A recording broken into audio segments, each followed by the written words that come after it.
Hi there, and welcome to NoJo's Watches. I'm Noah, and I collect watches. That's my dog Wixie back there. Let's jump into my recent finds. First up, before we start going into the wristwatches I just got, let's look at my Soviet watch. It's a Star Soviet watch from April of 1951. Fits my hand perfectly. I bought this for $25, and then the band was free for my watchmaker as a Christmas gift, so can't beat that. Alright, first up we have this Verndor Swiss field watch. I got this from, it was a gift actually from my mom and grandma. They were on the road and they found this at a thrift shop for $5 and only had one hand. It was missing the second hand. When I took it into my watchmaker, I found out that the little where the second hand goes, it's bent and broken, and so we just decided to put some I think it's called Rado hands, and it looks perfect. Even the loom is great. And then I cleaned up this NATO strap the best I could, so probably late 1940s is what I'm thinking. And then I went to the Tulsa flea market and found this in a parts lot for $2.50. It's a A-Shield movement in there, and I'm still looking for parts for this movement. But look at that cool ornate case there. And I believe this is the original strap for it. I mean, the buckle looks like it matches, so that's pretty cool. I only bought that for $2.50, so can't beat that. So, new project for me. I'm trying to take up watch repair, which it's a struggle. I got some tools here, but I'm gonna try disassembly and see if I like that. Then I'll continue, because it can get pretty expensive. Next up, I have this DeFreeze watch that I picked up at an antique shop not too long ago, and it runs smoothly. It's nice. Look at how thin that is. Thin Swiss watch. So he had a list for a dollar watch, but it's not. It's a movement with jewels, so that's pretty cool. DeFreeze Watch Company. I've only seen a couple examples of DeFreeze on eBay. Yeah, pretty cool. Next up, for $25 around there, I got this Olma Swiss-made watch. It runs fine, keeps time, but is missing the second hand.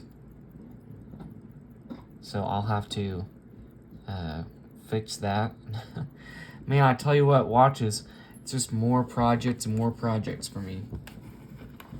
Another Tulsa flea market find here. It's LaSalle. It's like a copper colored dial there. I think that was for $15. It's missing the crown, and I think maybe the stem's in there. I don't think. It might be broken off, but pretty cool. Look how the lugs go. I like that. It's pretty cool. Then on another antique shop, I found this Elgin 1920s-ish pocket watch. Here, I'll open up the movement for you guys. Let's see here. And bought this for $30, $35. Let's try to line it up here. Let's see.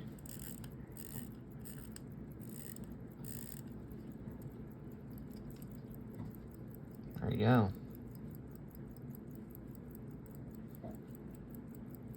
Pretty sweet. Well, if I can get it up. All right.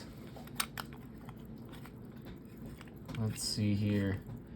Got some pretty interesting watches coming up. Next up is this Bulova Sea King. I believe it's from 1973. If you believe it, I got this for $2. Now, it doesn't work. The crown just spins freely. and no mainspring kicking in, but it doesn't sound like it's winding or anything. But $2, you can't beat that. I saw one with the original strap on eBay. It sold for, I think it was $500 to $600. Now, of course, I don't have the original metal strap, but isn't that sweet? Gosh. And then at the same shop, I bought this Bulova Accutron. Put a battery in it, and it works fine. It has rusty hands, though. I found new old stock hands on eBay, and it was about $20 for the same set of hands. And then I have myself a great Bulova Accutron here. Cool. I want to know your guys' best find. Antique shop, flea market, where's the best way to find your watches, vintage watches? Then I have this Lucerne jump hour. This will be my first jump hour watch.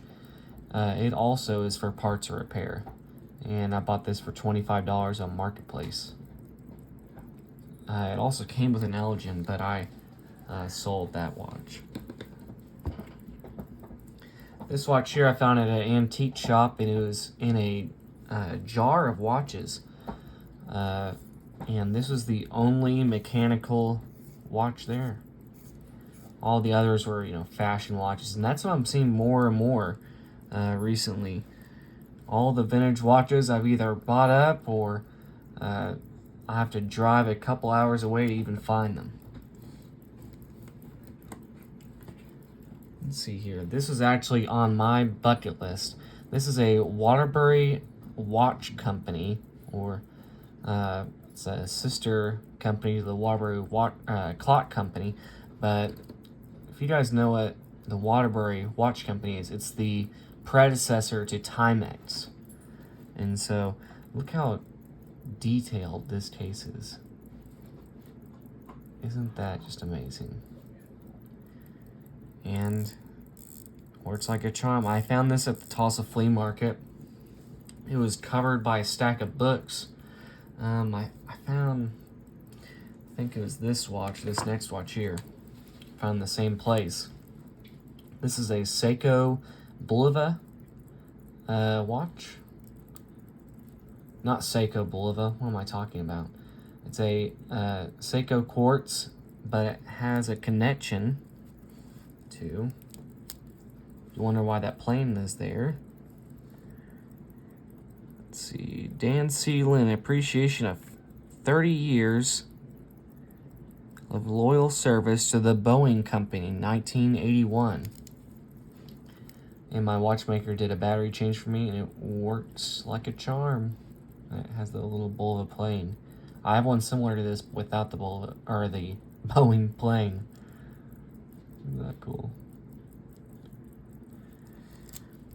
Lastly, another antique shop. I think that's where I'm finding my best watches, but they're not cheap.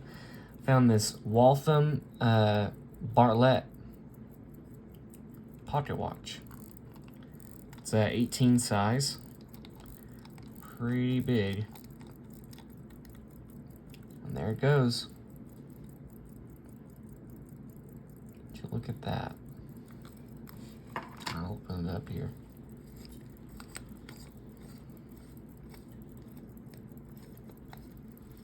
Man, come on.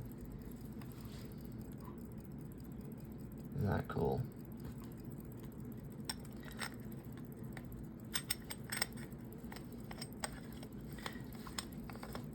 Alright, and that sums it up for my recent watch haul.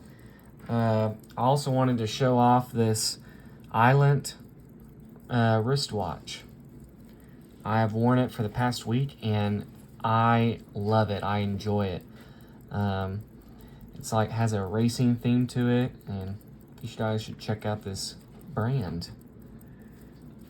Pretty cool. Thank you guys for watching. I'll try to get some videos out there showing more of my watch finds, and I'll even try to take you guys along with me along the flea market and see what we find. Well, you have a great day, and let me know what your best find was. Okay. Thank you. Bye.